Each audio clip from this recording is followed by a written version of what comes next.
Баршаңызға сәлем. Бүгін сіздермен менің заказға дайындайтын сүзбелі ірімшіктен жасалған бәлішім рецептіме бөлісетін боламын. Міндетті түрде жасап көруге кеңес беремін. Тез әрі оңай жасалады.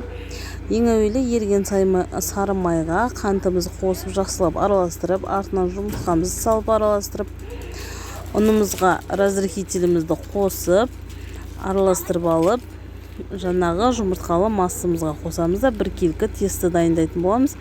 Қолға жабыспайтын, өте жұмсақ тесті шығатын болады бізде.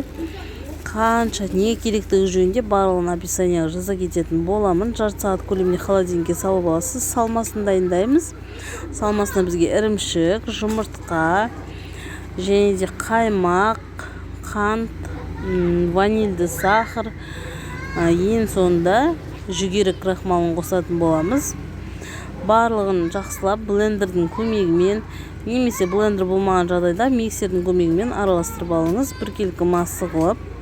Одан соң бағанағы холодильниктен тестімізді алып, осындай кондитерлік ыдысымызға салып, кішкене бортиктар жасап, барлығын жайып шығатын боламыз. Үстіне салмасын салып, алдын ала қызып тұрған духовкаге 180 градусқа 30-35 минутқа салып пісіріп аламыз.